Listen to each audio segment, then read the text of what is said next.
Hello there. Tonight we discover that Rome was not always the mighty powerhouse history often portrays.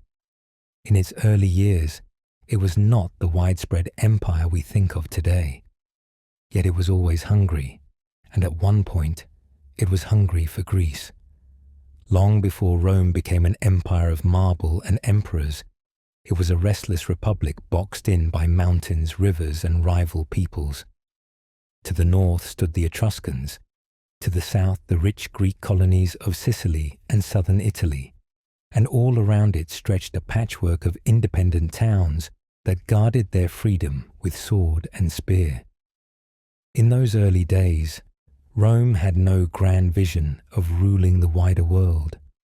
Its ambitions grew step by cautious step, driven by threats close to home, and the hard lesson that striking first was sometimes the only way to survive. Yet every new frontier revealed another just beyond it, like hills receding into mist. One of those horizons shimmered with Greek culture, cities that read Homer at dawn, carved statues from stone, and spoke of politics as an art. They were admired by Romans, feared in equal measure, and eventually pulled into Rome's orbit. The story of how that happened is not a single clash, but a winding path of war, promise, setback, and stubborn resolve. It begins not in Greece itself, but on Italian soil, with a king who sailed across the sea to test Rome's strength. If you enjoyed tonight's story, I'd really appreciate it if you could give it a like, subscribe, or maybe comment on where you are listening from. Now, whether you are looking to just relax, take your mind off of work, or you are getting settled down ready to sleep, you are in the right place. Get yourself comfy, relax, and let's begin our journey together. When the spring sun rose over the heel of Italy in the year we now call 280 BC, farmers in the fields near the city of Tarentum saw strange sails on the horizon. Sleek warships from Pyrrhus, a rugged land across the Ionian Sea. Their commander was King Pyrrhus, a tall man with fierce eyes and a dream to rival the deeds of Alexander the Great. Tarentum had called for his help against an enemy that seemed to grow stronger every season, Rome. At first, Pyrrhus thought victory would be quick. His soldiers marched in tight ranks, led by elephants that trumpeted like living towers, a shock to Italian armies who had never faced such beasts. He believed that one bold strike might break the confidence of these upstart Latins and win him glory in the west before he turned his gaze east toward Macedonia. Rome, meanwhile, answered the threat in its usual fashion. It raised new legions, called up allies, and moved south with deliberate force. There was no single Roman professional army yet. Citizens left farms and workshops when summoned, trusting that discipline and shared purpose could overcome any hardship. At the river near the town of Heraclea, the two sides met. The battle opened with Pyrrhus's phalanx. Men packed shoulder to shoulder behind long spears, pressing the Roman lines back. Then came the elephants, their armor gleaming, their trunks flinging stones. Many Roman horses, smelling unfamiliar animals, panicked and tossed their riders. The field seemed lost, and by nightfall, Pyrrhus held the ground. Yet victory tasted sour. He had lost thousands, officers, veterans, friends, men hard to replace so far from Epirus. Rome, by contrast, called up fresh recruits almost as soon as the survivors limped home. The Senate consoled the defeated commanders, praised their courage, and resolved to fight again. In camp, Pyrrhus was troubled. Defeating Rome once had cost him dearly. Doing it twice might ruin him. The next year, the armies met again at Asculum. Dawn broke over rocky hills, and dusk curled above the marching columns. Pyrrhus formed his troops in familiar blocks, but the Romans had learned. They spread their maniples, the flexible subdivisions of a legion, in a checkerboard pattern, leaving gaps through which they could pivot, retreat, and advance. When the elephants charged, the Romans rolled out wagons packed with burning torches and iron-tipped stakes, spooking some of the beasts. The day dragged on until even veterans lost track of time. When night fell, Pyrrhus once more held the field. Tradition says he muttered, "Another such victory, and I am undone." Those words gave us the phrase Pyrrhic victory, a win so costly it feels like defeat. Why did this matter to Greece? Because for the first time, a Greek king discovered that Roman losses did not break Roman will. In earlier wars among city-states, a heavy toll on hoplites often forced peace. Rome seemed different. It drew strength from a vast pool of citizen soldiers, from allies who feared its displeasure, and from leaders who rotated command, so no single disaster crushed the Republic. Pyrrhus needed new recruits, but could not safely sail home to fetch them. He tried Sicily, hoping victories there would rally fresh supporters. At first, the Greeks of Syracuse welcomed him, but his demands soon felt heavy, and Carthage, the great North African power, pushed back at sea. Months slipped away, and supplies dwindled. When Pyrrhus finally returned to mainland Italy, he found Roman armies larger than before, their camps guarded by earth walls, their officers confident. The decisive clash came at Beneventum. Legends say the omens were bad for Pyrrhus that morning. Sacrificial animals struggled, fires smouldered fitfully. The battle itself was confused. Roman skirmishers harassed the Epirot ranks, and allied Italic cavalry charged flanks left exposed. By evening, the king withdrew. He had no more elephants fit for battle, no reliable reserve. In silence, he ordered a retreat across the strait, leaving garrisons behind that soon surrendered. Rome's leaders took hard lessons from the war. They saw how elephant shock could break cavalry and began experimenting with heavy javelins to pierce hide and armor. They studied the phalanx and decided flexibility beat rigidity on Italy's uneven ground. Most important, they felt a new confidence.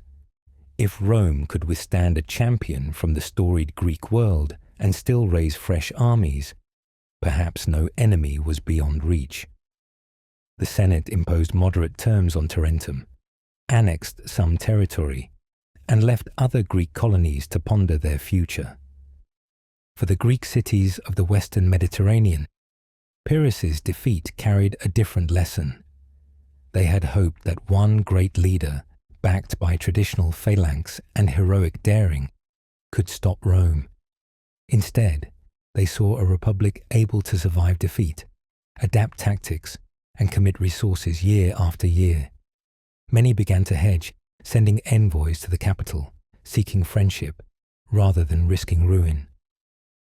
On Greek soil across the sea, the news stirred debate. Some Macedonian nobles scoffed. Surely the Romans were still provincial farmers. But wiser voices noted that a farmer soldier who does not quit may in the end outlast even a king. Quietly, Rome turned to tend its wounds, but its eyes were already lifting across the water. Illyrian pirates harassed traders along the Adriatic, and Italian merchants clamored for protection. Senators argued that security meant action, not simply defense. Ships were built, envoys dispatched, and the legions prepared once more to march, this time toward coasts where Greek speech mingled with local tongues, and the lines between piracy and politics blurred. The curtain had not fallen with Pyrrhus's retreat. It had merely risen on the next act. The years after Pyrrhus's retreat were not peaceful. Roman soldiers went home to mend fences and sow grain, but sea captains came to the Senate with a fresh cry for help. Their ships, heavy with pottery, wine, and wool, were being chased, boarded, and stripped in the middle of the Adriatic. The attackers were Illyrians, folk of the mountain coves opposite Italy's east coast. They lived in rough stone towns, spoke many dialects, and built fast galleys that slipped out at night to hunt passing merchants. For centuries, that piracy had been a nuisance only to Greek traders, who grumbled yet paid ransoms. Now, with Rome holding ports in southern Italy, many victims were Roman citizens. A broken amphora could be replaced, but a lost cargo meant ruined families, and a stabbed captain meant outrage. Senators who owned shipping partners in Brundisium or Tarentum argued that a republic unable to protect its traders would soon lose both allies and respect. Across the water, the pirate fleet served a queen named Teuta. She had taken the throne of an Illyrian tribe after her husband died in battle, and she ruled from the cliff city of Scodra. To her mind, raiding was part of the sea's long tradition, and Roman complaints were just the cries of soft newcomers. When Roman envoys arrived to demand order, she listened with tight lips and replied that her people lived by their own laws. One negotiator, daring to press harder, was murdered on the road back to his ship. News of the killing traveled swiftly. Even cautious voices in the Senate agreed that Rome's honor required more than words. In the spring of 229 BC, 2 legions and a small fleet crossed the strait. It was the first time Roman soldiers went in force beyond the peninsula, and many wondered if they would find footholds on those rocky shores. Yet the campaign proved swift. Illyrian towns near the coast fell once their wooden palisades were burned, and inland forts surrendered when allies deserted. The queen tried to rally resistance, but desertions and bribes cut her strength. After a siege at Scodra, she agreed to terms. She would pay tribute, withdraw garrisons south of a marked line, and forbid her ships to sail beyond a point watched by Roman patrols. Rome left to her on the throne, for the Republic still preferred local rulers who kept their own people in line, but stationed small infantry detachments in the larger ports to make sure agreements held. The victory seemed modest beside earlier Italian struggles, yet it carried deep meaning. By claiming the right to police the eastern Adriatic, Rome stepped into a world long shaped by Greek city-states, Macedonian kings, and merchant leagues. Corinthian captains welcomed the new order. They could now sail with fewer guards, though they grumbled at inspection fees. Some island towns felt uneasy, fearing that Rome might one day dictate who governed them. But the overall response was relief mixed with curiosity. In marketplaces from Issa to Apollonia, people asked, who were these Romans whose soldiers dug ditches with the same discipline they used in battle? Who punished theft but left shrines untouched? Who spoke little Greek, yet paid for supplies with stamped silver? Peace lasted only 10 years. Queen Teuta faded into retirement, and a new Illyrian leader, Demetrius of Pyrrhus, decided the Roman line on the sea was an insult. He spread rumors that Rome was distracted by troubles in faraway Spain, then sent squadrons beyond the Forbidden Point and attacked friendly islands. Fishermen fled to Roman garrisons, and alarm bells rang again in the Senate. In 219 BC, another expedition sailed. This time the legions marched straight for Pyrrhus itself. Demetrius fled by night, leaving citadels to negotiate. Rome replaced him with chiefs willing to keep the peace and installed a heavier watch over the main straits. The message was clear. The Adriatic was now, for practical purposes, a Roman-protected channel. What mattered even more than the battles was the network that followed.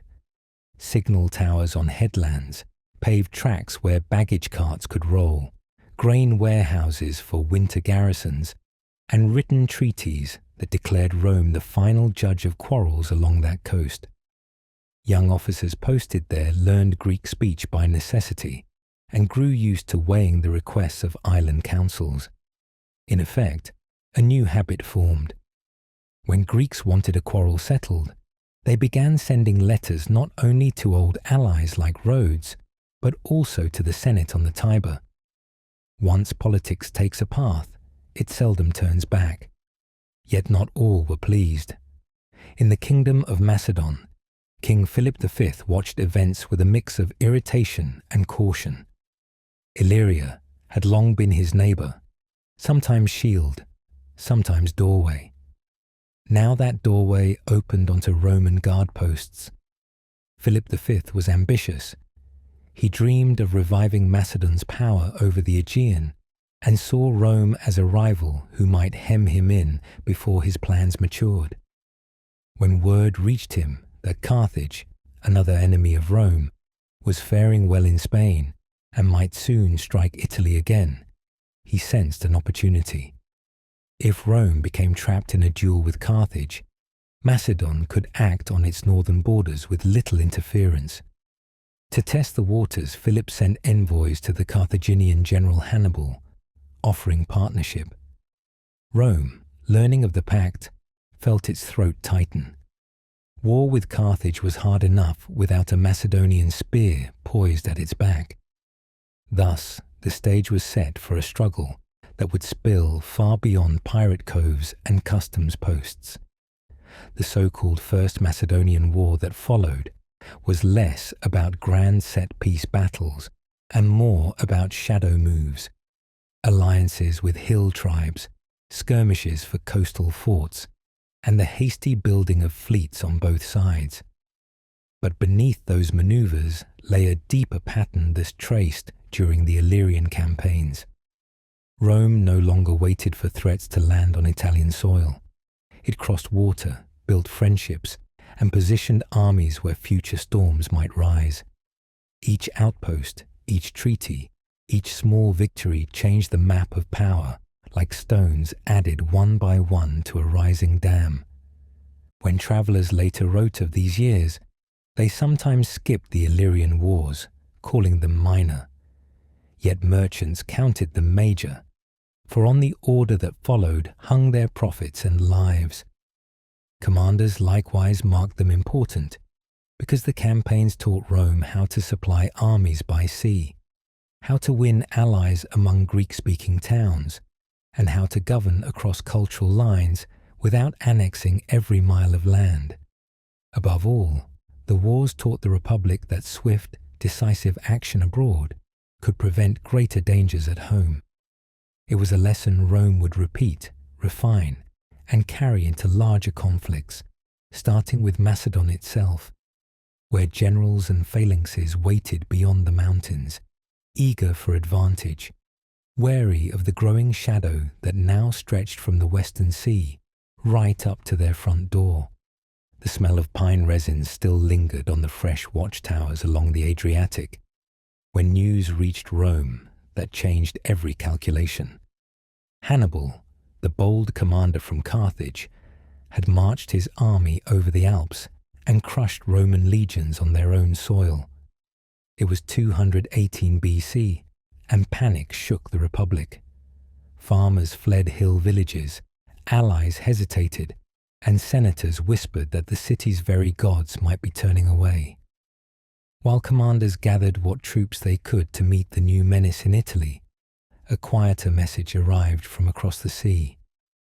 King Philip V of Macedon proposed an alliance with Hannibal. He was no pirate chief.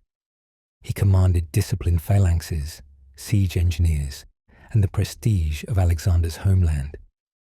If Macedon crossed the Adriatic, while Hannibal rampaged in the north, Rome could be pinned like an anvil between two hammers. Yet Rome did not break. It bent. The Senate could spare only a few ships and a skeleton force of legionaries for Greece, but it understood something the Illyrian wars had taught. Enemies did not need to be defeated by Roman steel alone. Friends could be armed, guided, and encouraged until they fought for their own homes. So Rome sent envoys, not full cohorts eastward, promising aid and respect to any people willing to check Macedon's advance. Nearby powers listened. The Aetolian League, a federation of cities that prided itself on sturdy hill fighters, disliked Philip's ambitions. Attalus of Pergamon, a cautious king in Asia Minor, feared Macedon might someday leap the sea and seize his ports. Even little Rhodes, whose wealth came from trade more than war, saw in Philip a threat to shipping lanes it could ill afford to lose. Rome's strategy was simple on paper. Tie down Macedon by turning Philip's neighbours against him, stage quick coastal raids to keep him guessing, and buy time until the crisis with Hannibal could be solved at home. It owed much to willingness rather than strength. A single Roman commander, Marcus Valerius Laevinus, arrived with modest forces but great energy. He sailed up and down the western Greek coast, capturing small islands, lending catapults to Aetolian allies, and spreading silver coin to hire sailors already angry at Macedon's taxes. Skirmishes sparked in mountain passes. Sudden assaults lit harbour skies at night. None were decisive by themselves, yet each demanded Philip's attention, drawing men east when he wished to send them west. Philip answered with speed of his own. He tried to seize Illyrian ports that Rome had pacified a decade earlier, hoping to secure a base directly across from Italy, but Roman and Aetolian counterattacks pried him loose. He marched south into Thessaly, burned grain fields, and forced walled towns to pull down pro-Roman banners. Every move, though, cost him time and supplies. Macedon's treasury had limits, and its great strength, the phalanx, worked best on open plains, not in the fractured landscape of Greece's peninsulas and ridges. Guerrilla ambushes sapped morale. Meanwhile, Hannibal's fortunes began to turn as Roman resilience at home bled his army of allies and replacements. By 206 BC, Philip realized that his dream of bounding across the Adriatic had vanished in a tangle of local wars he could not escape. Talk of peace emerged, first in taverns, then in royal councils. Roman envoys, emboldened by their improving position against Carthage, agreed to discuss terms, yet they insisted on meeting in neutral ground and on including every Greek ally who had raised arms with them. The gathering took place in the city of Phenice, a town whose stone houses still bore scars from earlier raids. No formal throne dominated the hall. Delegates sat on reed-covered benches, listening as translators moved between Latin and Greek. The final settlement, struck in 205 BC, reflected exhaustion more than clear victory. Philip kept most of his kingdom intact, but returned captured prisoners and ships, left certain coastal towns free to choose their own alliances, and quietly promised to stay clear of Roman shipping lanes. Rome kept its Illyrian footholds and, far more important, the friendship of the Aetolians, Pergamon, and Rhodes. Both sides declared the affair concluded, yet no one felt certain it was truly finished. While the ink dried in Phenice, Roman commanders studied what the war had revealed. They learned that phalanxes, though fearsome when massed, struggled on broken terrain where legion maniples could dart and wheel. They saw that Greek city leagues fractured under pressure unless anchored by a larger power, and Rome had now stepped, however lightly, into that anchoring role. They also discovered the value of intelligence. Scouts posted in Illyrian coves sent back notes on Macedonian troop movements, and merchants passing through Pella's markets carried whispers of new fortifications deep within Macedon itself. From these glimpses, the Senate formed a clearer picture of a kingdom both formidable and fragile. Rich farm valleys bounded by mountains, a proud officer corps but limited reserves of cash, a king eager for glory yet wary of open sea battles he could not control. Back in Rome, the war's end arrived at a strange moment. Carthage had just sued for peace after losing Spain, and Hannibal prepared to sail home to defend Africa.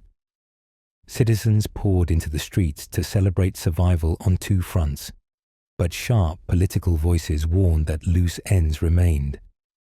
Philip will not forget, some argued on the Capitol steps. He has tasted resistance, not defeat.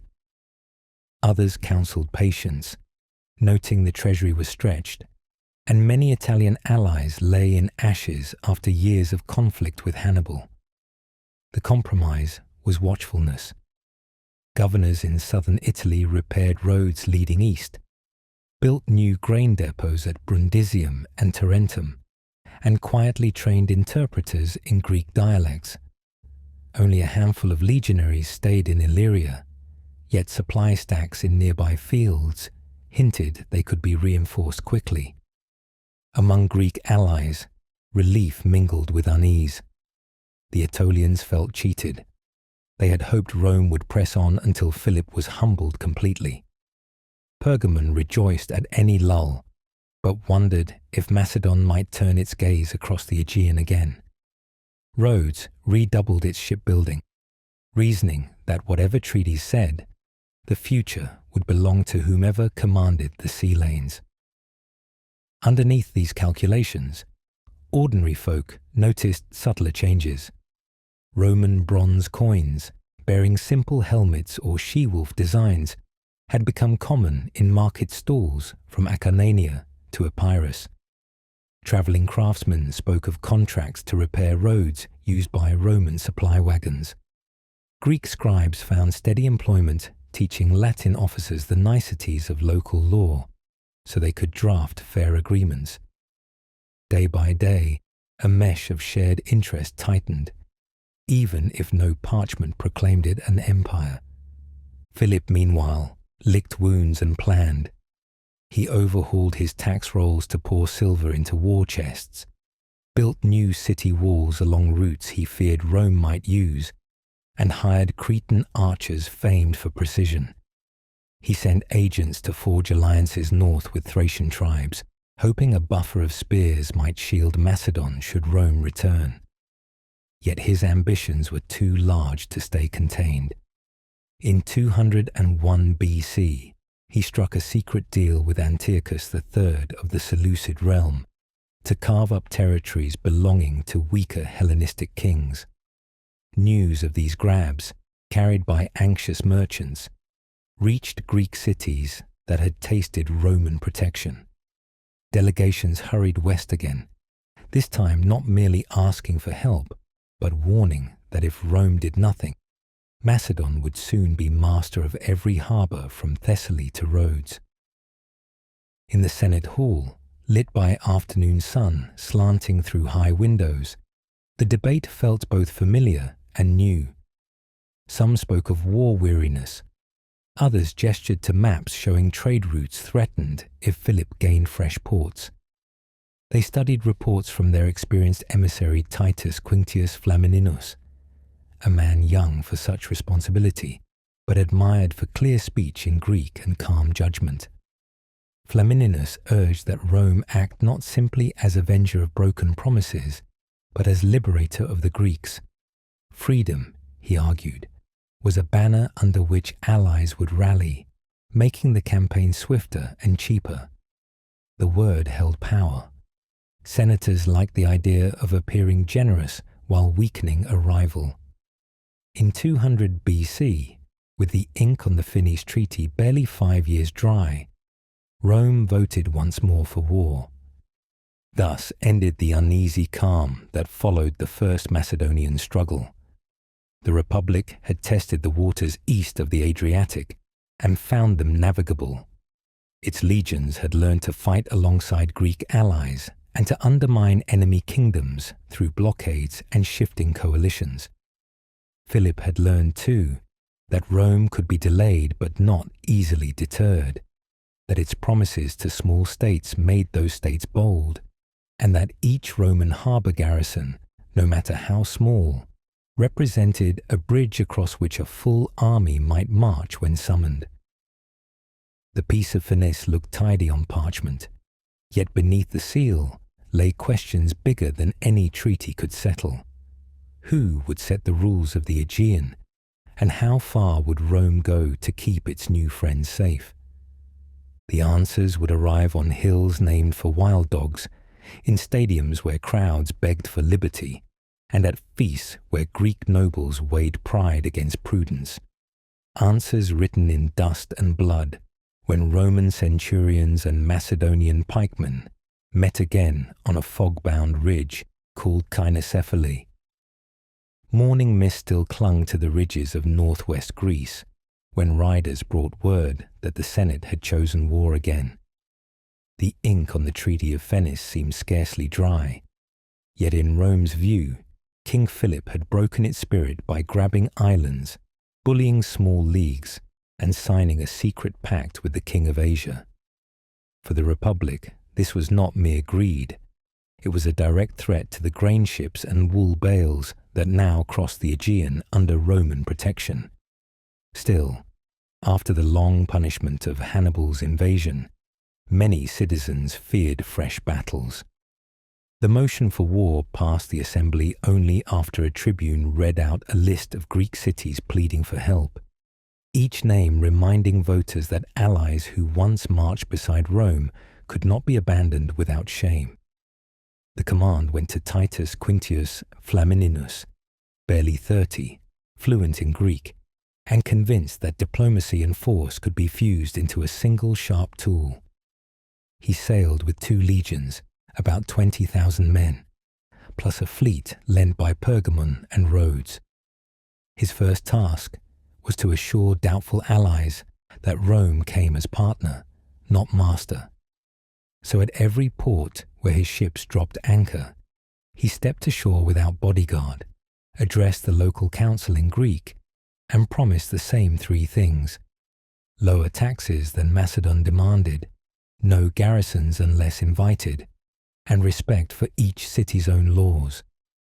Word spread faster than triremes could row. Farmers in Thessaly began hiding grain from Philip's collectors. Coastal forts winked torch signals whenever his scouts appeared, and soon the king faced not a single invasion, but a swarm of embers flaring all over his borders. Philip moved with the urgency of a man who feels walls closing in. He summoned allies from the north, massed his phalanx, rows of men shouldering pikes twice the height of a man, and advanced into Thessaly, hoping to crush resistance before Roman reinforcements arrived. Flamininus knew he could not match numbers in a head-on clash yet, so he threaded his army along mountain paths, harassing supply trains and coaxing hill tribes to raid Macedonian rear camps. Winter closed in before either side gained clear advantage. They camped just days apart, fires flickering on opposite slopes, soldiers listening to distant horns of the enemy through cold night air.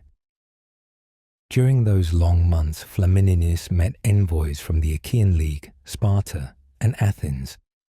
Some sought money, others security.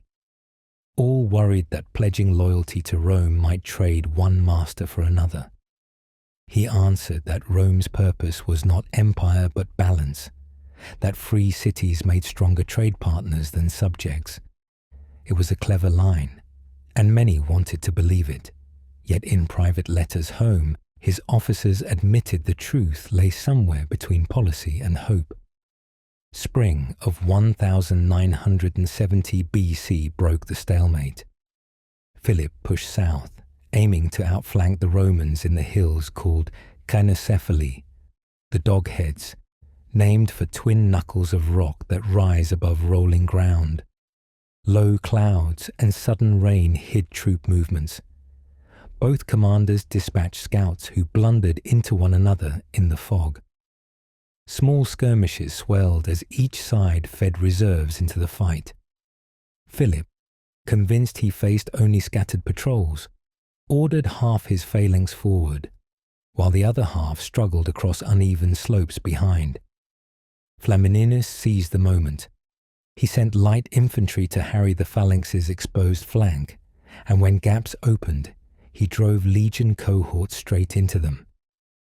Roman swordsmen slipped between pikes before their points could lower, jabbing at joints and bellies, while allied cavalry circled to strike from behind.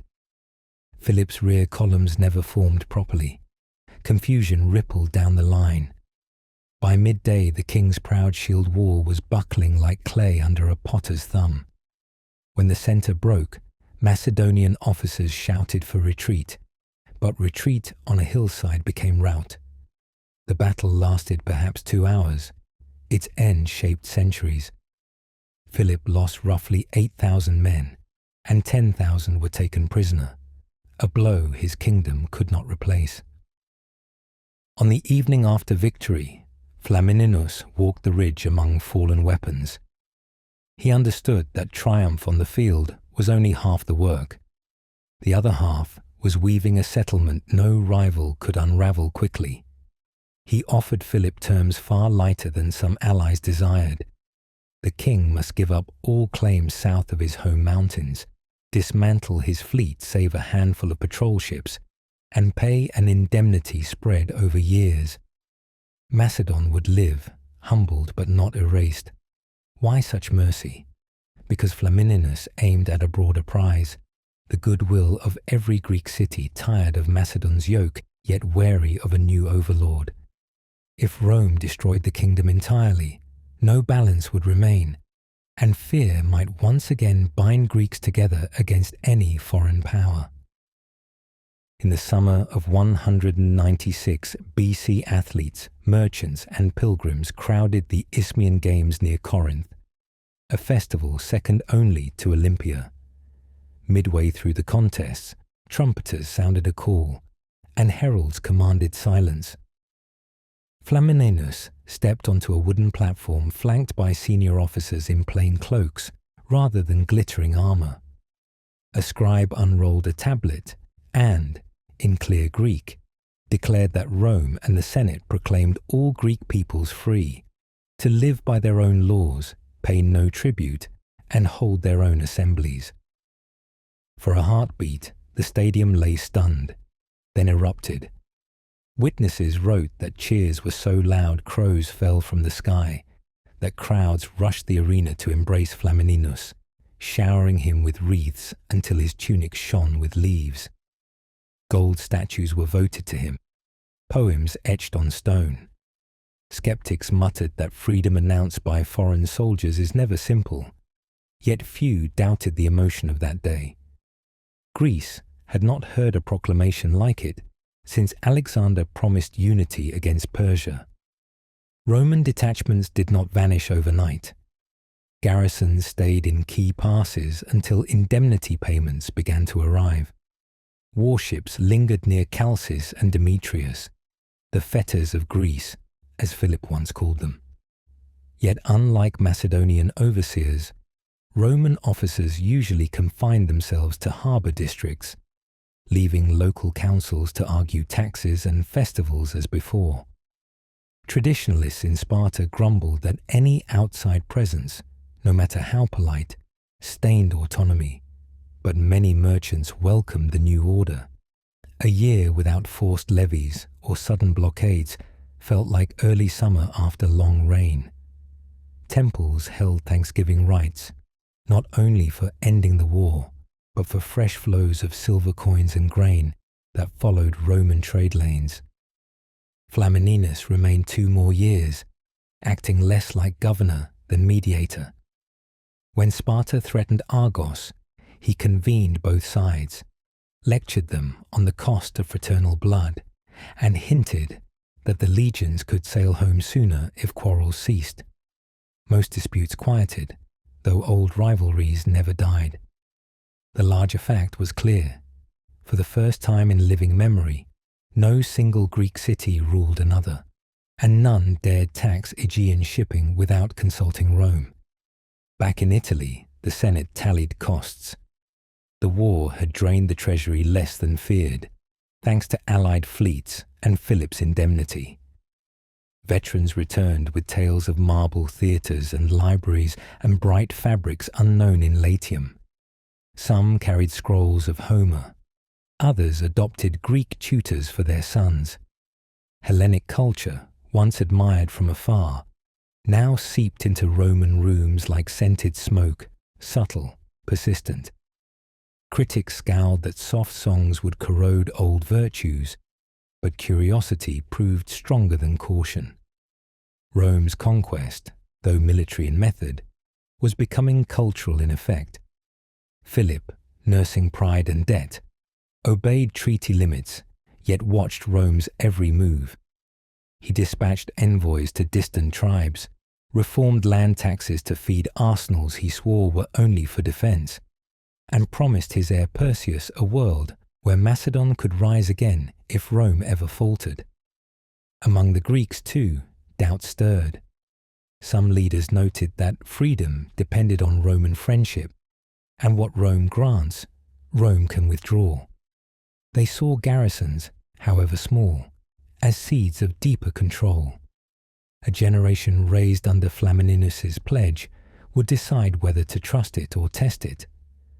For the moment, celebrations drowned misgivings. Plays in Athens honoured Rome as guardian of liberty. Rhodian captains toasted calm seas free of Macedon's customs officers. Flamininus sailed home to a triumph, his chariot rolling through streets hung with garlands, Greek musicians playing alongside Roman horns. Yet behind the cheers lay questions no parade could cover. Could Greece truly stay free while two great powers, Macedon, chastened but unbroken, and Rome, victorious yet unanchored, faced one another across short straits?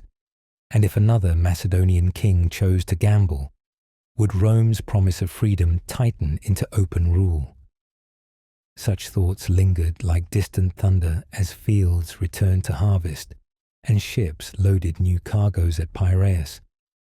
They foreshadowed a clash still waiting beyond the horizon, where ambition would once more test the meaning of freedom proclaimed, and the dog-heads of Cynocephalae would not be the last hills to echo with Roman steel. The cheers that followed Flamininus home did not fade quickly, yet beneath their echo a new generation was already coming of age. Boys who had watched Roman soldiers march through Corinth now trained in gymnasia, read histories of Marathon, and wondered whether the promise of freedom rang true. In Macedon, King Philip nursed his grudges until death took him in 179 BC, leaving the throne to his son Pyrrhus. The young king was clever, patient, and determined not to repeat his father's mistakes. He wrote polite letters to the Senate, paid off debts, and married into neighbouring dynasties, all while rebuilding arsenals under the guise of routine upkeep. Greek envoys who toured his court admired the revived gold work on shields and the discipline of recruits drilling in courtyard dust. Yet they also noticed grain stockpiles higher than any peacetime need. Rumour spread that Macedon was merely waiting for Rome's gaze to drift elsewhere. Rome's gaze did drift, for a time. Problems simmered in Spain, intrigues thickened in the distant east, and at home landless veterans pressed for reform. Senators argued about grain prices more than Greek petitions. Into that distraction, Pyrrhus stepped carefully. He forged pacts with Thessalian nobles, offered dowries to Epirate princes, and sent gifts to tribes along the Danube so that their spears might point south if summoned. None of these acts broke treaty lines, but together they formed a net the Senate could not ignore. Delegates from small Greek cities arrived in Rome with anxious faces.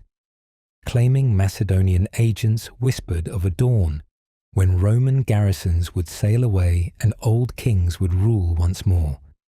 The Senate dispatched investigators who returned with conflicting reports. Some saw only routine recruiting. Others counted helmets stacked like bronze grain. Debate turned bitter.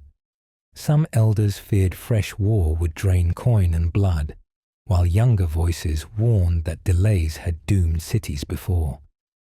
At last, in 172 BC, Rome sent an ultimatum demanding Pyrrhus dissolve his new alliances and submit to a full review of his army. The king denounced the demand as insult, ripped the scroll in front of the envoys, and called an assembly in Pella, where poets sang of Macedon's ancient glory. War followed as surely as dawn follows night. Yet this conflict felt different from the one Flamininus had won. Rome no longer posed as distant helper. It was now the recognized arbiter of Greek affairs, fielding larger armies, deeper treasuries, and a network of friends who hoped victory would confirm their own security. The opening campaign showed how evenly matched stubbornness can be. Roman legions under commanders of middling talent crossed the Pindus range, but found supply lines stretched thin. Macedonian scouts cut pack trains and poisoned wells. Pyrrhus avoided full engagement, striking at isolated cohorts, then melting into valleys where phalanx blocks could reform at leisure. 2 seasons passed in marches, skirmishes, and accusations among Rome's allies. Some questioned whether the Republic still carried the gods' favour. But Rome had changed since the days of Pyrrhus. It could lose battles and still deepen effort. In 168 BC, the Senate appointed a seasoned patrician, Lucius Aemilius Paulus, to command. He brought not novelty, but meticulous order. Lighter baggage, stricter drills, fort marches timed by water clocks, and scouts who rode ahead in layered waves so ambushes were spotted before teeth closed. Paulus advanced along the coast, keeping sea supply within sight of oared transports. Pyrrhus, seeing his delaying game threatened, drew the phalanx to a ridge near the town of Pydna, where rolling ground met a plain broad enough for long pikes. On the afternoon of 22nd June, moonlight would soon rise, yet dust already curtained the sun. Both armies formed across a shallow stream. Romans lounged unhelmed, while officers inspected positions. Macedonians stood rigid, pikes angled like a wheat field in wind. Shortly before dusk, a Roman horse bolted into enemy lines, pursued by its rider. Skirmishers followed, and the fight erupted before either general gave formal signal. At first, the Macedonian wall of pikes pushed everything before it. Paulus rode along his front, ordering cohorts to yield ground rather than shatter on spear points. The legion's checkerboard formation bent, small units retreating through gaps so comrades behind could hurl heavy javelins. Pyrrhus's men advanced, chanting, confident as the line rolled downhill, until uneven earth broke their alignment. Gullies opened between files, pikes snagged in shrubs, lifted at awkward angles. Roman centurions seized the moment, driving wedges of sword-armed infantry into gaps no longer barred by 12-foot ash shafts.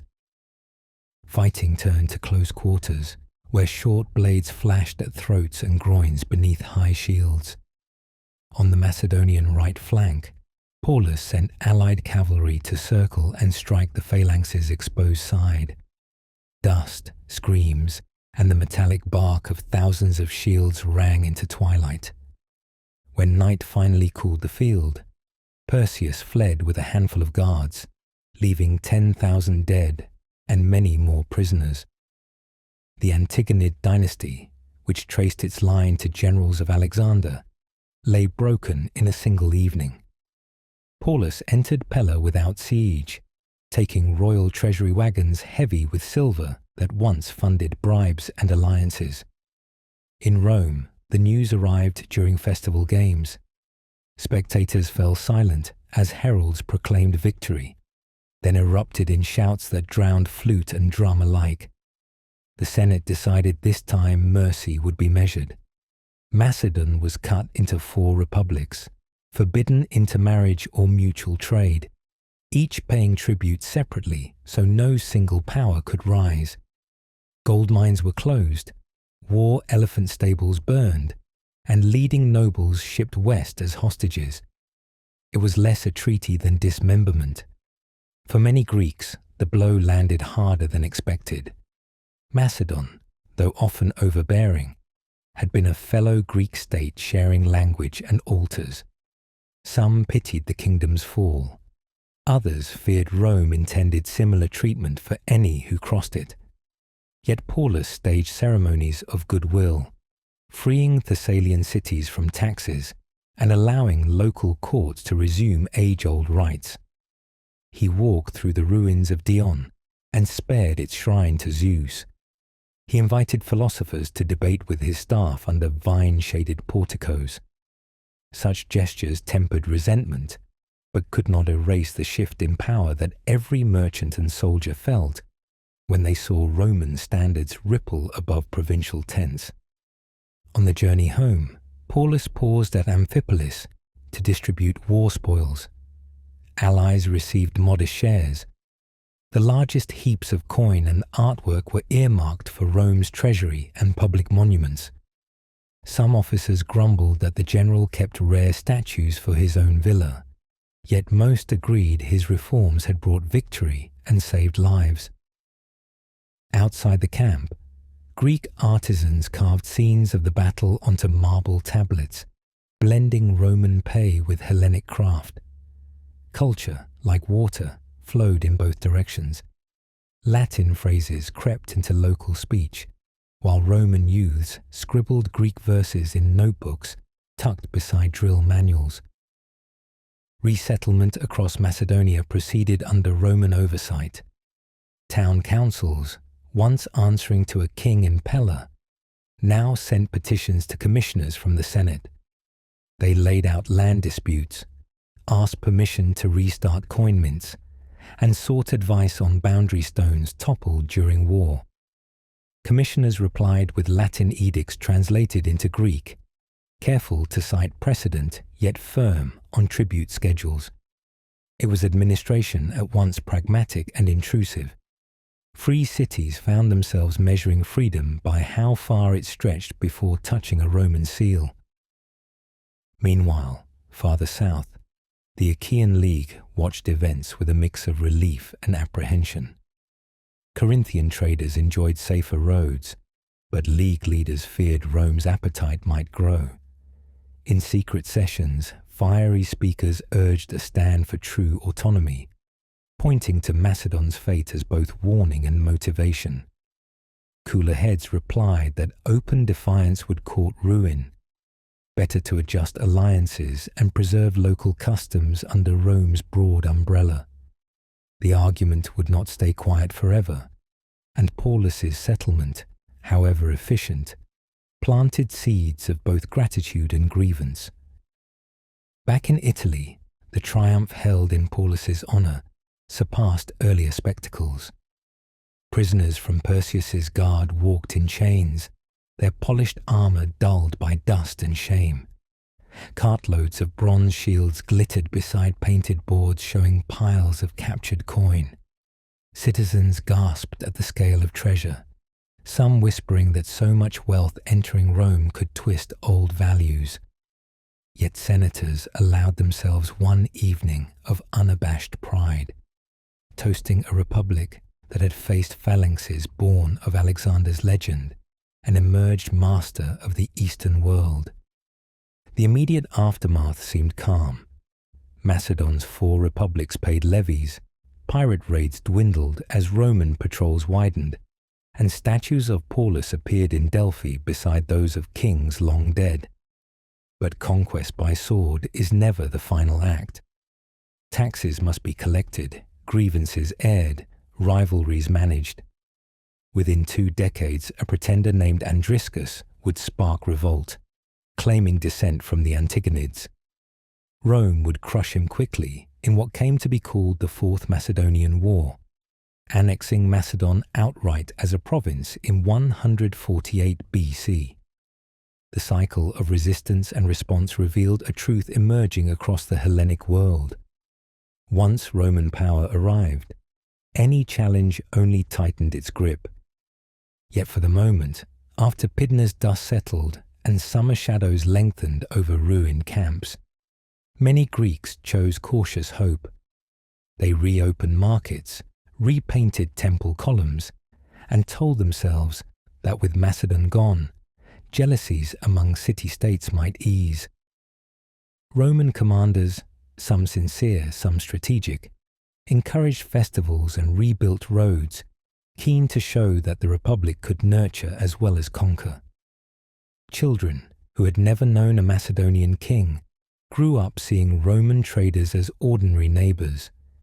In lecture halls, philosophers debated whether Rome's mixed constitution, a balance of councils, assemblies and magistrates, was the natural heir to classical ideals.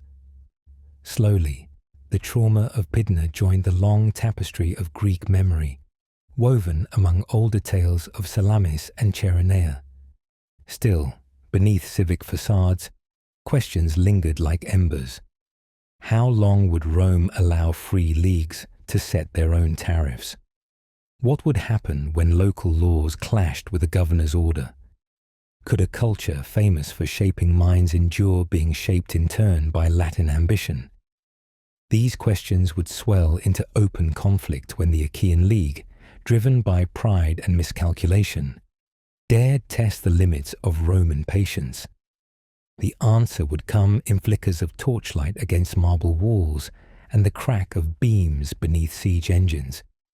The final proof that freedom granted could be freedom withdrawn, and that Rome's conquest of Greece, though declared complete at Pydna, still had one more grim lesson to teach. When winter winds blew off the Aegean in 150 BC, villagers in the north of Greece noticed fresh banners on the roads, eagles stitched in red cloth that flapped above marching columns. The army was smaller than the one that had humbled King Pyrrhus, yet its purpose was unmistakable. Rome had returned, this time not to bargain with a king, but to snuff out a rumour. In distant Thrace, a bold adventurer named Andriscus had claimed he was the lost son of the Macedonian line. He spoke with fiery confidence, wore a royal-style cloak, and promised to restore ancient pride.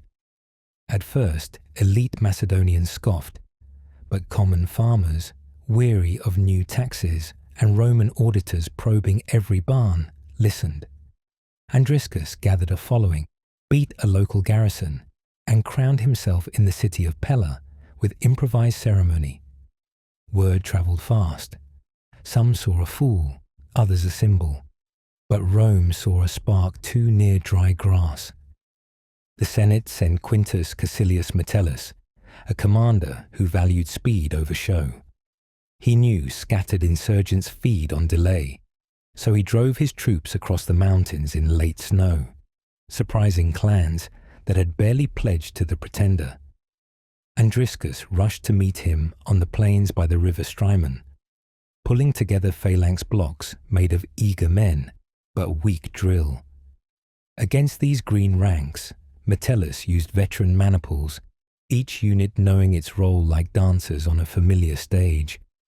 When Roman trumpets sounded, cohorts advanced in staggered order, soaking up the first spear push, then wheeling to stab at flanks. The rebel line folded. Andriscus fled on a swift horse, only to be handed over by deserters who hoped leniency might outweigh loyalty. Metellus, sparing further theatre, shipped the impostor to Rome in iron chains. Streets that once cheered Paulus now watched another Macedonian captive pass, this one less noble, but just as defeated.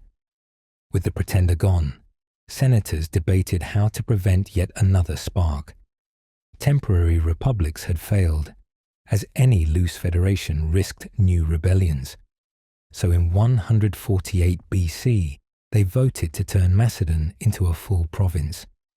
A governor, appointed yearly, would levy troops, collect tribute, and judge disputes under Roman statutes. Local councils could still manage markets and festivals, but the great questions, borders, roads, coin weight, were now Roman questions. Veterans of recent wars received land grants on fertile slopes. Latin speech mingled with Greek in taverns, where soldiers swapped legion stories for local wine. Some Macedonians welcomed predictable rule and open trade. Others felt their heritage thin like hammered copper. Farther south, in the region governed by the Achaean League, politics grew tense. The League had expanded during earlier wars, absorbing small states such as Sparta, which chafed at sharing votes with rivals. Rome, hoping to ease quarrels, sent letters urging moderation.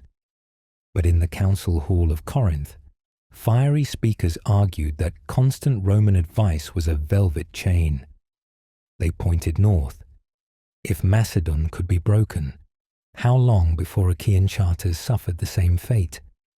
These orators stirred young men raised on tales of Thermopylae, men who had never faced a Roman cohort, but believed freedom meant guarding it with spear in hand. Events quickened when a Roman negotiator, overstepping his brief, demanded that Sparta be allowed to leave the League. The motion passed in the Senate at home, framed as a matter of fairness, yet in Corinth it felt like amputation. League leaders voted to reject the order. Their militia mustered on city squares, shields polished, officers shouting drills learned from Macedonian manuals but untested in war. Rome, surprised at the speed of defiance, sent a stern warning: obey the decree or face consequences. In return, the League expelled Roman sympathizers, seized their property, and prepared walls for siege. Passions on both sides outran caution. The command to restore order fell again to Metellus, now honoured with the title Macedonicus for his earlier victory.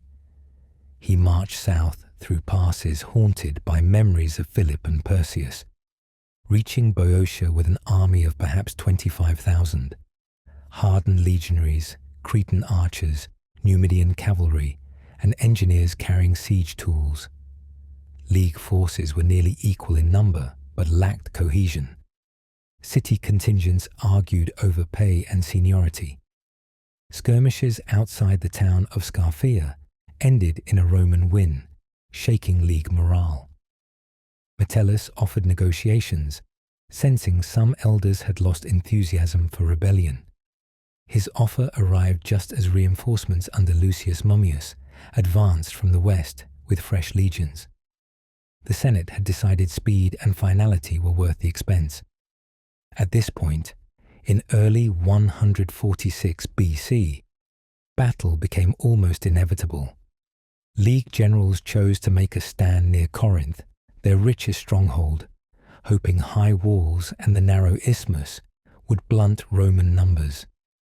They fortified approaches, stockpiled arrows, and placed catapults on towers overlooking the gulf.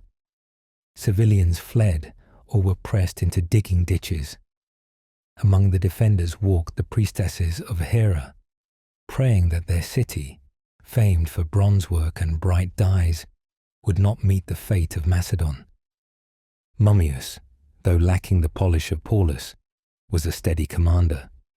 Arriving outside Corinth, he drew his legions into camps north of the walls, while Metellus' units closed the southern roads. For days the army sparred, archers trading flights, sappers testing weak points, cavalry probing for routes to the rear. Then, under a moonless sky, Roman engineers collapsed a section of the outer wall using covered rams. At dawn, horns sounded. Legionaries charged the breach amid smoke from burning pitch. League pikemen fought bravely, but in tight streets, their long spears hampered movement. Once Romans pushed beyond the break, house-to-house fighting ensued. Flames leapt across wooden roofs, and panic spread faster than orders. By noon, organized resistance crumbled. Some defenders tried to hold the marketplace, others barred themselves inside temples, yet the legion's advance was relentless. After victory, Mummius faced a grim decision: how to treat a city that had defied repeated warnings. He chose severity meant both as punishment and as deterrent. His troops were given leave to plunder for 3 days. Statues, mosaics, fine pottery, pride of Hellenic craft, were piled for auction or shipped to Rome. Ancient writers claim 50,000 people were sold into slavery, though numbers may swell in retelling. The city's walls were torn down, its political institutions dissolved. Where bustling workshops once rang with bronze hammers, only blackened stones and wind remained. With Corinth fallen and the League scattered, resistance collapsed. Remaining cities hurried to send envoys bearing laurel branches, accepting whatever settlement Rome dictated. Mummius, stern in war, showed surprising moderation in peace. He reduced indemnities when towns pleaded poverty, ordered roads repaired to revive trade, and even returned certain temple treasures on priest petitions. But none could mistake who ruled now. The Senate merged League territory into a new province called Achaea, governed from a refurbished citadel overlooking the Gulf. Rome's flag no longer fluttered only beside local banners. It flew from every fortress commanding mountain passes. Across Greece, emotions mixed like colours in sunset sky. Merchants, after initial shock, found Roman stability good for business. Customs rates standardized, pirates suppressed, coin weights fixed. Scholars mourned the sacking of libraries, yet discovered Roman patrons eager for teachers of rhetoric and philosophy. Craftsmen lost local buyers, but gained distant ones as plundered Corinthian art dazzled Roman tastes. Former soldiers, displaced by defeat, hired themselves as bodyguards to Roman officials, adapting drill calls from Latin to Greek. Thus conquest reshaped daily life not solely by law, but by a tide of opportunity and loss. In Rome, debates flared about the morality of loot. Some senators paraded Corinthian bronzes in gardens, boasting of cultured taste. Cato the censor scolded that such luxuries would rot the old simplicity.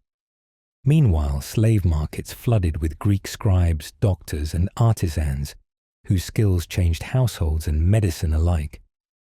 The city along the Tiber, once content with plain temples and rough stone, began to crave theatres echoing those at Epidaurus and statues rivaling those by Praxiteles. Greek myths found new voice in Latin verse. Greek gods shared altars with Roman ones.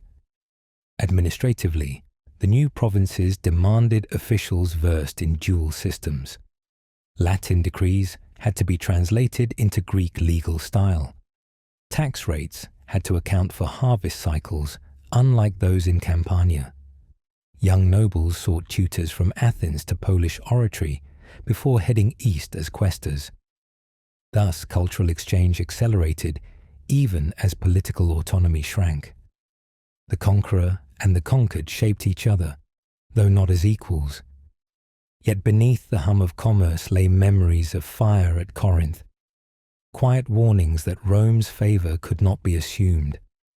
Farmers in Peloponnese paid taxes on olive groves once free.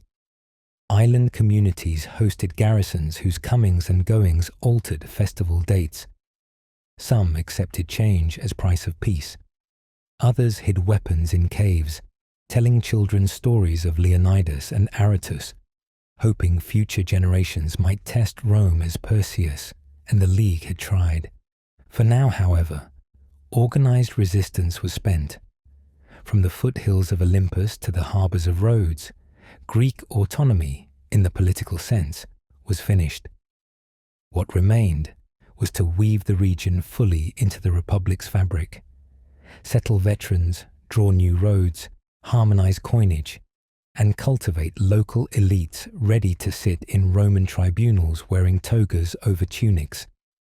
The slow work of integration, less dramatic than battles but just as decisive, would occupy governors and taxpayers alike. And as this patient process unfolded, Greece would discover that conquest by sword was only the first chapter. Conquest by habit, by law, and by shared ambition would be the chapters that followed, pages still blank, yet already outlined by Rome's steady, practical hand.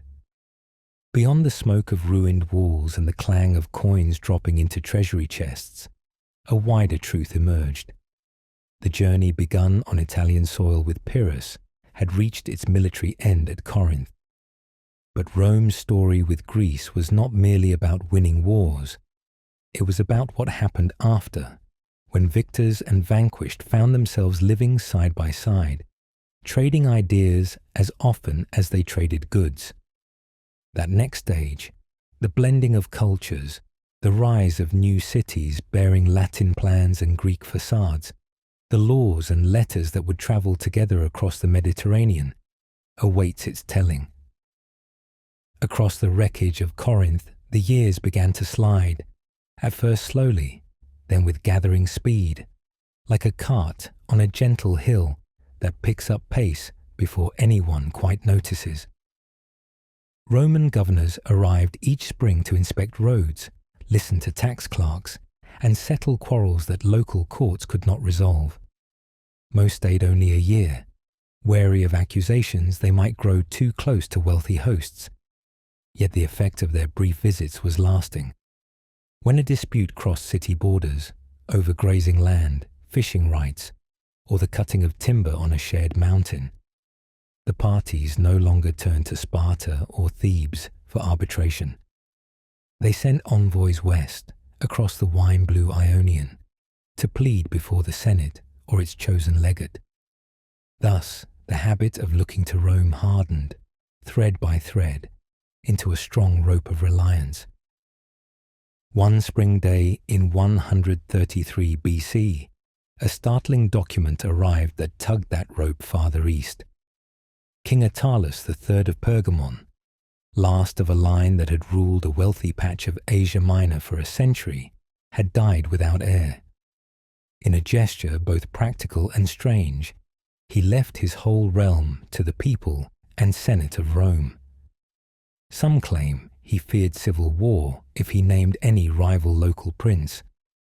Others say Roman advisors whispered that a graceful gift would spare his subjects the fate of Corinth. Whatever the motive, the parchment was genuine, sealed with the royal stamp, and it dumped a problem of gold and risk onto Roman desks. Pergamon held treasuries full of coin, fertile valleys, and harbours facing bustling island trade routes. It also bordered powerful neighbours and restless Galatian tribes. Accepting the bequest meant committing troops. Refusing it risked chaos that might drag allies into conflict anyway. Debate in the Curia lasted weeks. Older senators warned of empire overstretch, recalling how Macedon's 4 republics had seemed convenient until revolt forced annexation. Younger voices argued that Pergamon, if governed well, could fund other frontiers and stop rival kings from stepping in. In the end, pragmatism won. A senatorial commission sailed east, formally took possession, and proclaimed a new province called simply Asia. They kept local tax collectors, added a Roman quaestor to watch the ledgers, and struck coins bearing Latin legends on one side, Greek on the other. Veterans from recent Iberian wars received farm plots along the Caicus River. In nearby markets, their children haggled in a fluent jumble of both tongues. The Pergamon precedent rippled outward. In Bithynia, a sickly king worried his heirs might quarrel and willed his land to Rome as well. Cyprus passed under Roman rule after a financial scandal toppled its monarch. Each time, the Senate sent administrators, promised to respect local cults, and posted small garrisons on hill forts. The process earned a nickname among satirists back in Rome: silent annexation, conquest by parchment rather than spear. But the silence was relative. Every new province required roads, courts, and magistrates. Engineers surveyed mountain passes where Hittite kings once marched. Scribes copied local law codes onto wax tablets so governors could judge disputes without trampling custom. Taxation rates were pegged to harvest yields, a system borrowed from older Greek phoros lists, yet recalibrated in denarii. The machinery of empire became a hybrid engine, Latin cogs meshing with Greek gears. Cultural ties moved faster than boundary stones. Retired Roman commanders, flush with spoils from Spain or Gaul, toured Greek sanctuaries seeking marble statues for villa gardens. Philosophers from Athens found eager pupils among Roman nobles who wanted to season rhetoric with Platonic logic. Sculptors in Rhodes carved portraits for distant senators they would never meet in person. Shipping agents bundled scrolls of Archimedes and Hippocrates onto cargoes bound for libraries along the Tiber. A form of gentle pride grew on both sides. Greeks boasted that their arts and sciences now tutored the masters of the Mediterranean, while Romans bragged that only their order and roads allowed Hellenic brilliance to spread safely from Asia to the Pillars of Hercules. Yet assimilation had edges. Provincial assemblies discovered that appealing levies or governor abuses required gifts as well as arguments. Corruption sank roots where local elites traded loyalty for tax farming rights. In Achaea, poorer farmers complained that estate owners doubled rents after veterans bought adjoining plots, fencing common pasture. When protests reached the governor's ears, he offered arbitration at a fee. The notion that Rome upheld equal justice rang truer in marble inscriptions than in some hillside hamlets. Still, for many the new order beat the older mosaic of petty wars. Pirates who once darted from Cretan caves found the sea patrolled by coordinated squadrons. Merchants logged fewer losses, and harbour dues became predictable enough for long-term planning. Peace, even imperfect peace, bred investment. Law followed coin. Juris in Pergamon compiled a digest comparing local ordinances with Roman civil code, translating phrases so that a lawsuit over olive groves in Mysia could be argued before a Roman praetor using language both parties understood. These digests travelled, copied by students in Rhodes and Corinth, shaping a common Mediterranean legal vocabulary.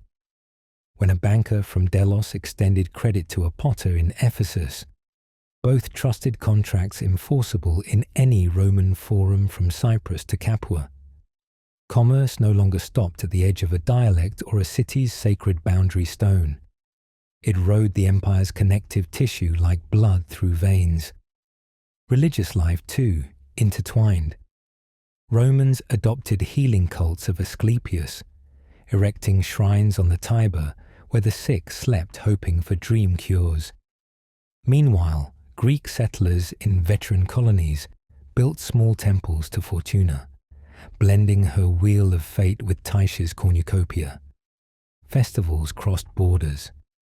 Athletes from Messene competed in newly founded Capitoline Games, while Roman magistrates funded theatre contests in Smyrna to honour both Dionysus and their own political ambition.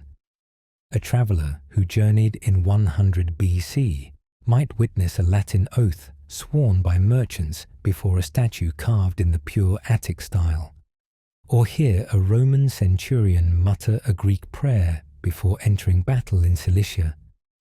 The human weave produced faces harder to label. A senator's grandson fluent in Homer who never set foot in Greece. A Rhodian shipwright who quoted Cicero on duty. Jewish traders in Pergamon who kept Sabbath, yet paid port fees in Roman coin. Identity shifted from city walls to networks of trade, service, and law. In that fluid world, Greek culture retained prestige, while Roman power provided stage and lighting. Inevitably, tensions surfaced. In 88 BC, a fiery Anatolian king, Mithridates VI of Pontus, exploited resentment against tax collectors to rally cities across Asia in revolt. Proof that paper empire could tear when pulled by anger. His massacres of Roman settlers shocked the Senate and sparked a brutal counter-campaign led by Sulla, who retook Asia at sword point and imposed crushing indemnities. The episode served as warning. Cultural charm and legal glue could not replace vigilance. Yet even Mithridatic wars ended with negotiations in Attic Greek under Roman auspices, and when peace returned, so did trade routes and blended festivals. By mid-1st century BC, the map showed Greece and Asia Minor studded with Roman colonies, Philippi, Dyrrhachium, Patrae, each a seed of Latin speech sprouting in Hellenic soil. Veterans brought families, built bathhouses, taught locals ball games played in campyards. Locals tutored their children in geometry and verse. The lines between conqueror and conquered blurred so much that when civil war erupted between Caesar and Pompey, Greek cities chose sides based on promised tax cuts rather than nostalgic ties to older monarchs. Rome had become the air they breathed. Looking back, one can trace the arc from battlefield to bookkeeping, from elephants on Italian fields to bilingual ledgers in Pergamon stalls. Rome began its encounter with Greece, reacting to threats, in Pyrrhus, in Illyrian pirates, in Macedonian alliances. It moved on to calculated intervention, then outright conquest, and finally to integration so pervasive that separation became unthinkable. This last phase was not marked by trumpets, but by the quiet scratch of stylus on wax, the clink of mixed coin in a merchant's purse, the murmur of a Roman mother reminding her son to decline Greek verbs properly. Legacies rarely fit tidy judgments. Greece lost the freedom of soul self-rule, yet its thought, art and language conquered Roman imagination as surely as legions had conquered land. Roman engineers paved valleys, but they carved milestones in Greek numerals. Senate debates quoted Demosthenes. Emperors raised temples where Zeus and Jupiter shared skyline. Centuries later, when Christian bishops met to define doctrine, they did so in Greek housed within cities made safe by Roman walls. The synthesis outlived the politics that birthed it. Thus, the long conquest, spanning from that first clash with Pyrrhus in 280 BC to the silent annexations after 133 BC and the final folding of provinces into imperial structure, was never only about who commanded armies. It was about whose stories children learned, whose laws merchants obeyed, whose gods received libations at crossroads. By 27 BC, when Augustus stood before senators to cloak republican forms over imperial reality, Greece was no longer a conquered land at the edge of Roman memory. It was part of Rome's own reflection, woven into every epic recited in villas, every column raised in fora, every argument over virtue and fortune. And so the tale ends where it began, not with a single sword thrust, but with a slow, deliberate embrace. Rome had set out to protect its coastlines and harvests. It ended by absorbing a civilization that once shone brighter than any in the West. Greece, for its part, lost kings and councils, but gained a bridge through which its genius reached Gaul, Britain, and eventually lands beyond imagining. Two worlds mingled, changed, and together laid foundations for a culture that would, centuries later, still quote Homer in Latin classrooms and model law codes on senatorial precedent. In this entwining lies the true conquest, not of land, but of legacy. When the smoke of conquered cities drifted away and the clang of marching boots faded, a quieter sound took over in Greece, a rhythm of hammers, wheels, and voices bargaining in many tongues. Rome's armies had finished their main work by 146 BC, yet the true weaving of Greece into Roman life happened not in one battle, but in 1,000 ordinary dealings that followed. Traders who once feared pirates now pushed farther across the sea because Roman patrol ships kept watch. Farmers whose fathers had hauled grain to the nearest town began loading carts for ports miles away, trusting that the new stone roads laid by legion engineers would not wash out after one heavy rain. Every fresh track, every repaired bridge, was a thread that tied a village to a wider market, and, without ceremony, drew its people into Rome's orbit. Money was the first language many Greeks learned to speak with Rome. The old silver drachma did not vanish, but it shared space with the denarius, stamped with a helmeted face and the letters R-O-M-A. Merchants quickly mastered exchange rates. A potter in Argos might sell lamps priced in drachmas to a local shrine, yet accept denarii from a legion quartermaster stocking a frontier fort.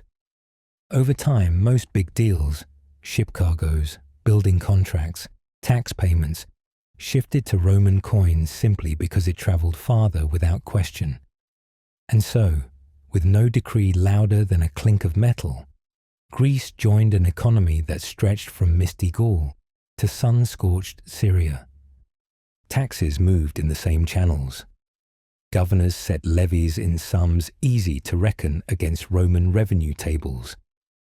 Collectors sometimes abused their post, squeezing more than law allowed, but appeals could go up the ladder to a praetor or even, by letter, to the Senate. The path was slow, yet it was a path, and people learned to use it.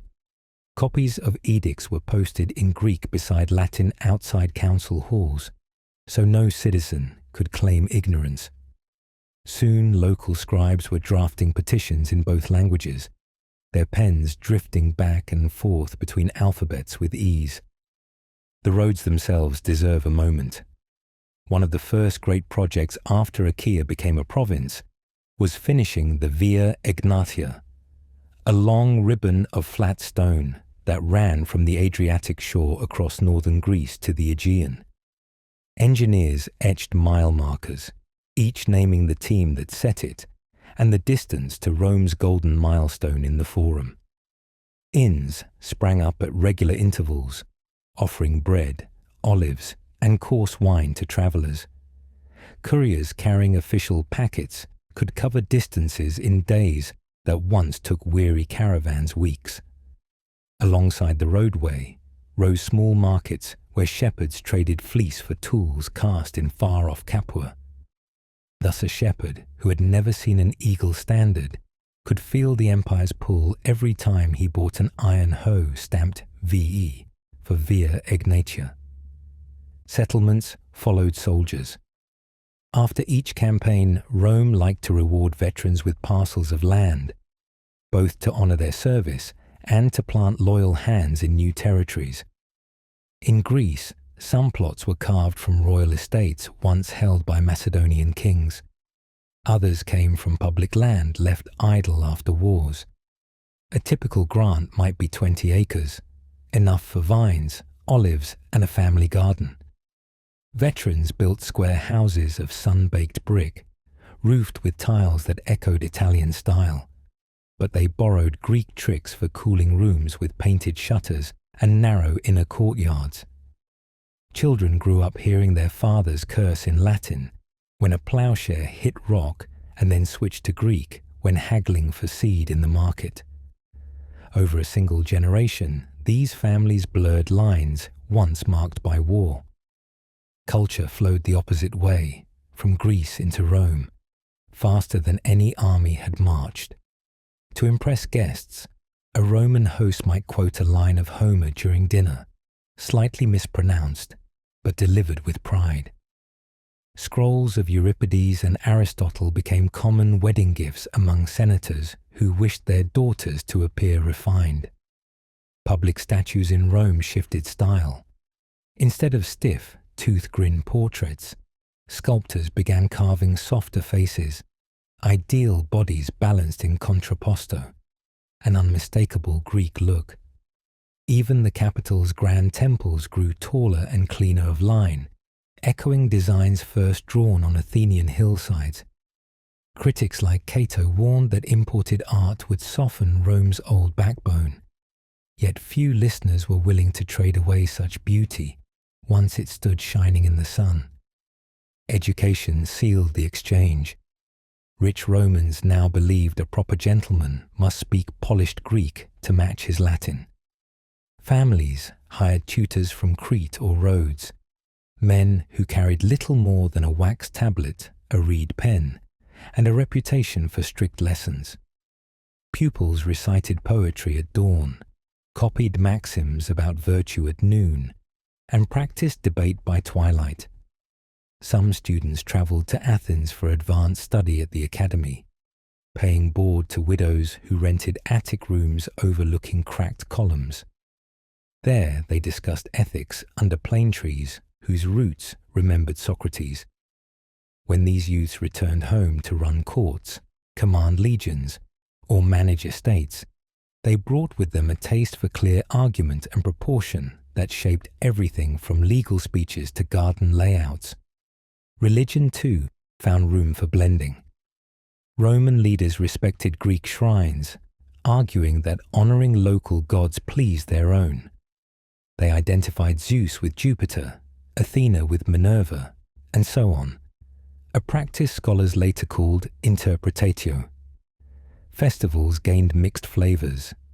At Olympia, where pure Hellenic athletics once ruled, Roman magistrates now funded additional foot races and trumpet contests, awarding wreaths of Italian laurel alongside the traditional olive.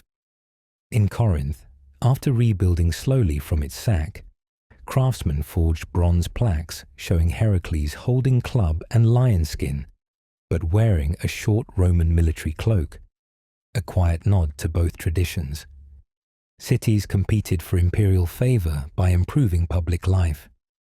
Patrae boasted a new theatre paved with marble seats, supplied by a Roman patron, whose shipping guild profited from the port. Athens negotiated lower tribute in exchange for running an annual festival in honour of Augustus that blended hymns to Apollo with prayers for the emperor's health. Local elites who handled such deals gained status, titles, and sometimes the coveted path to Roman citizenship. One by one, Greek notables entered the Senate itself. Men from Patras, Apollonia, even distant Sinope.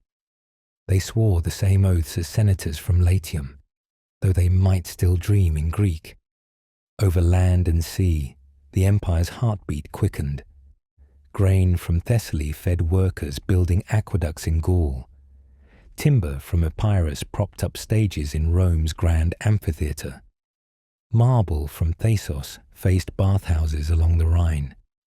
Every shipment paid duties, every duty financed more roads, every road carried more goods, a self-feeding engine. Its hum could be heard in the chatter of dock hands, the jangle of mule harnesses, the echo of chisels shaping stone for milestones yet to be planted. Yet prosperity was uneven. Small freeholders sometimes lost plots unable to compete with estates backed by Roman capital. In the Peloponnese, hill villages hollowed out as young men sought wages in coastal workshops serving imperial fleets. Stories spread of tax farmers who inflated quotas, pushing peasants into debt. Revolts remained rare and local, quickly smothered by garrisons, but complaints accumulated like silt behind a dam. The same network that spread opportunity also carried tales of burden. Roman law tried to address gaps through reforms. The governor's court in Corinth issued edicts limiting interest rates, forbidding harsh seizure of tools essential for a debtor's trade, and standardizing weights on local markets. Inspectors, sometimes Greek themselves, toured countryside barns to verify grain dues by calibrated measures. These steps curbed abuses, but also reinforced Rome's hand in daily affairs. To receive justice, a farmer had to acknowledge the authority of a distant capital he would never see. In the minds of many Greeks, therefore, Rome became both nurse and overseer.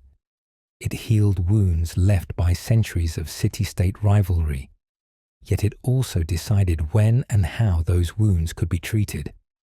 Some accepted this trade, valuing long stretches of peace after generations of sudden war.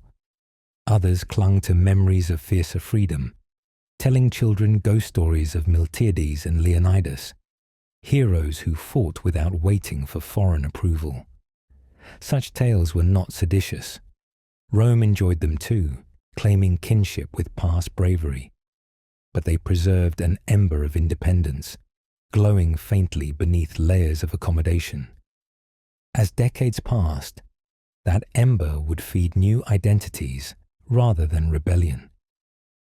By the first days of the Common Era, Greek intellectuals living under Roman roofs wrote histories that framed the empire as heir to both Trojan valor and Hellenic wisdom. Poets wove Latin hexameters laced with Greek metaphors, praising emperors who funded libraries in Ephesus and concert halls in Nicopolis. Philosophers lectured emperors themselves. Nero tried his hand at Greek song. Hadrian, the most Hellenic of rulers, walked the streets of Athens in simple cloak, funding temple repairs and athletic games as a grateful guest might repay generous hosts. Thus cultural dominion did not mean erasure. It meant fusion so deep that later ages would struggle to untangle the strands. Even language surrendered not in defeat, but in partnership.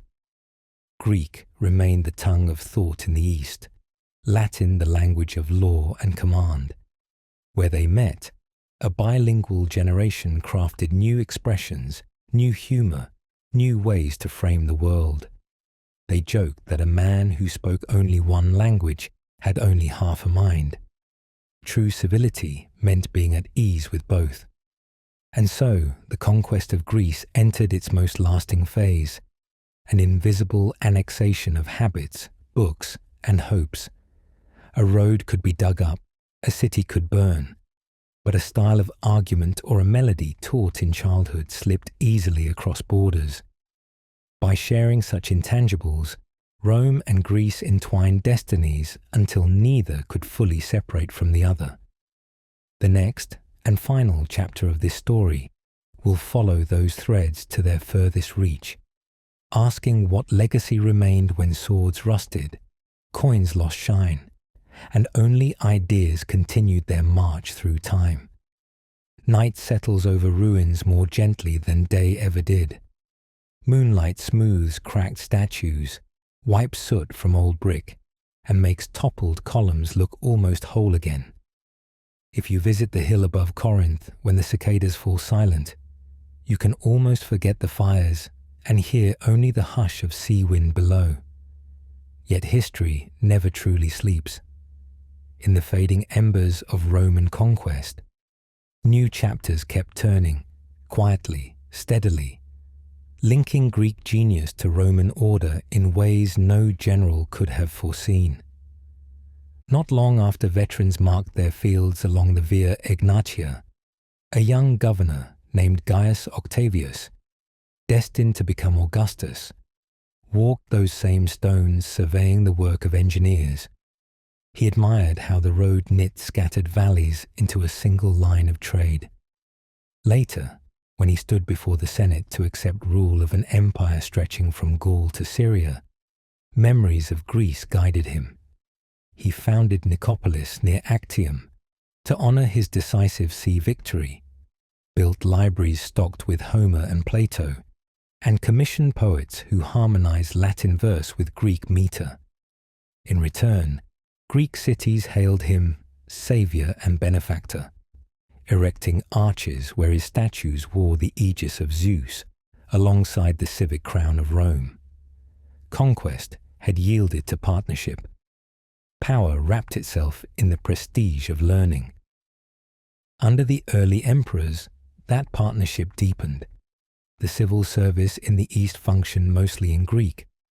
Tax ledgers from Asia Minor list grain shipments in Greek measures alongside Latin totals. In Alexandria, clerks could quote imperial edicts in either language without pausing to think which was which.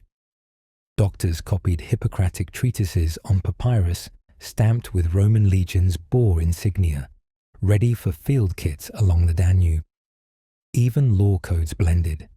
The Juris Gaius cited Stoic notions of universal reason, ideas born in Greek Stoa, while laying out property rules that would shape European statutes 2 millennia later.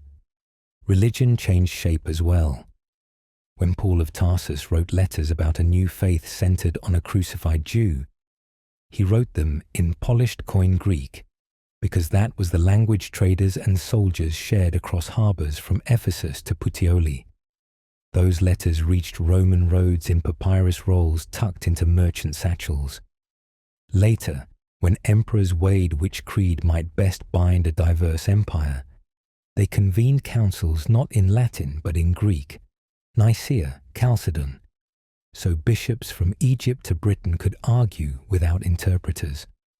A Greek word, homoousios, became the hinge of doctrine ratified under Roman law.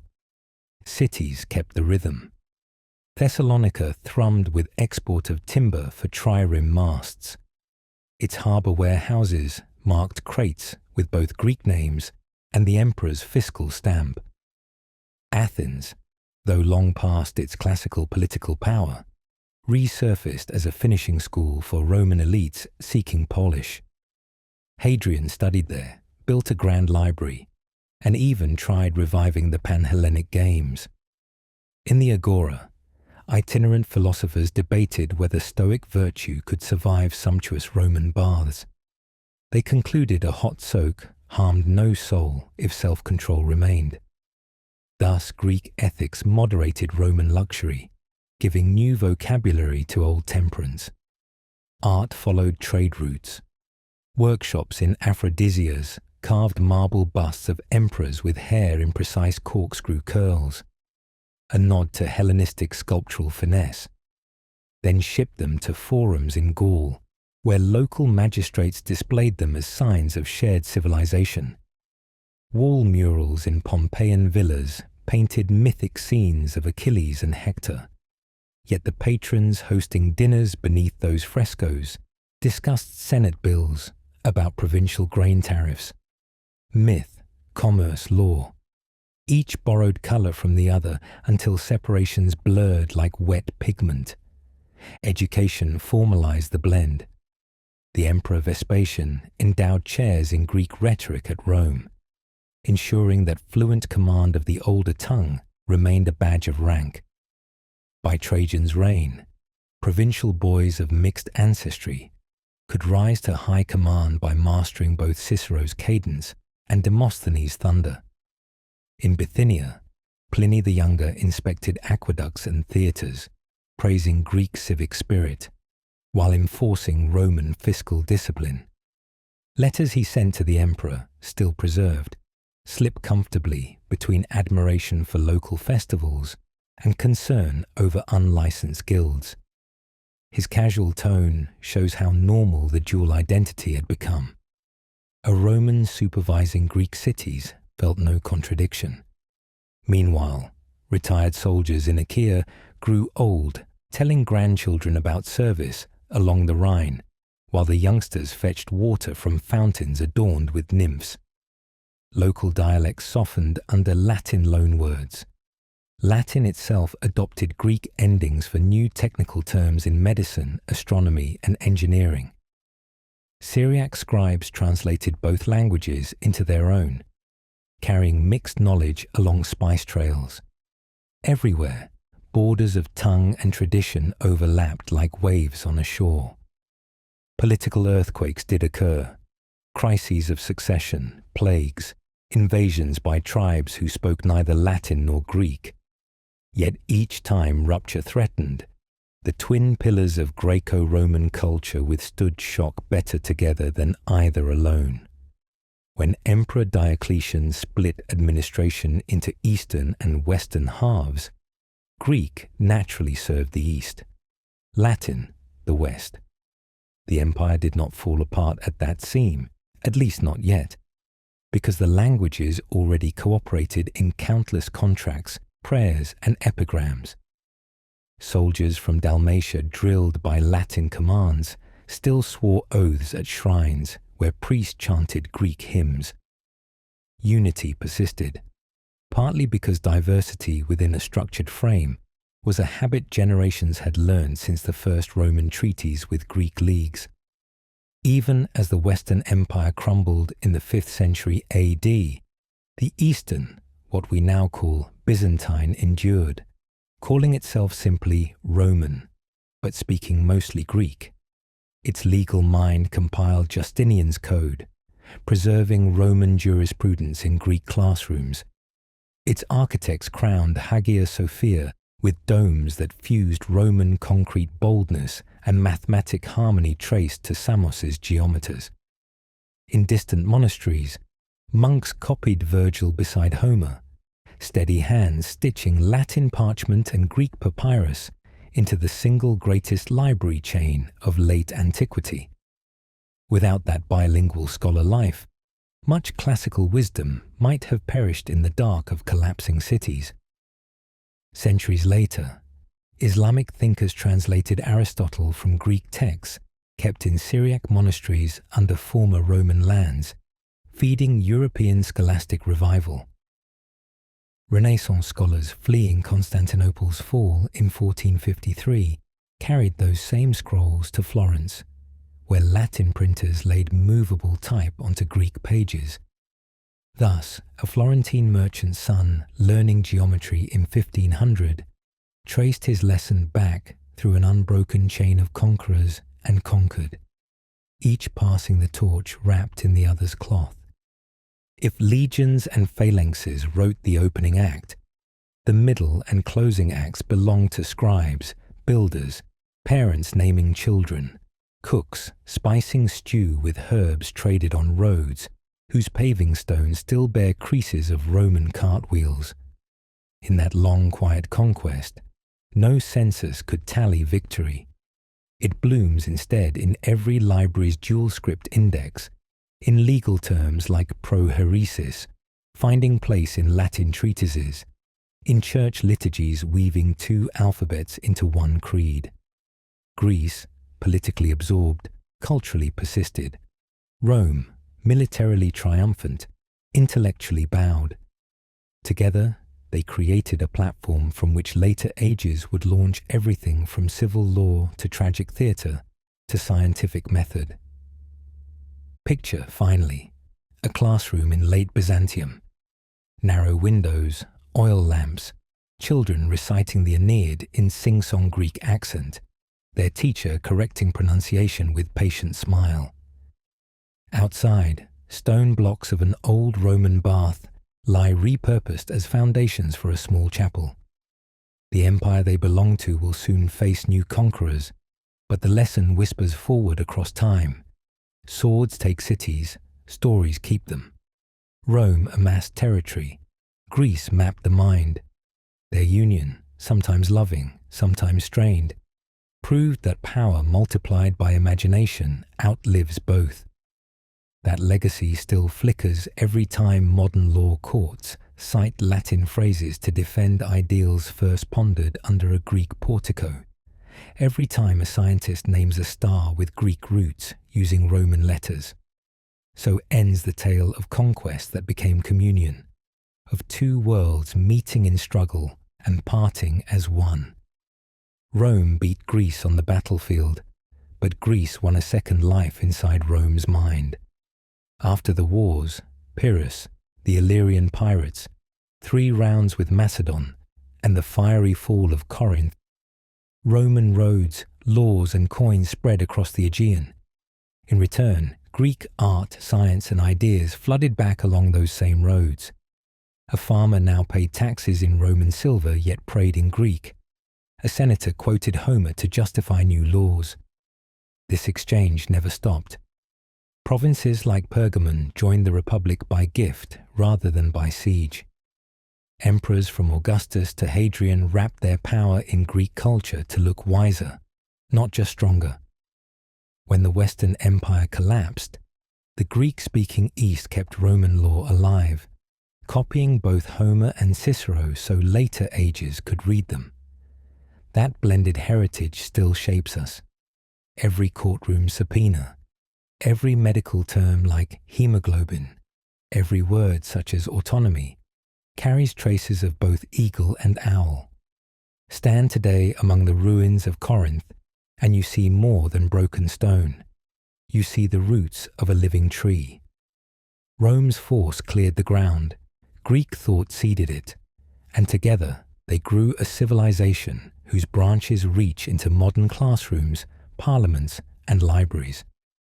Spears and shields have vanished, but the ideas they made room for still travel the world, guiding us long after the armies marched away. Thank you for coming on this journey with me tonight. If you enjoyed this story, I'd appreciate it if you could like, subscribe, and maybe even comment on other places you would like to visit, and I'll try and make it happen. May sound sleep and beautiful dreams come to you tonight, my friend. You deserve it.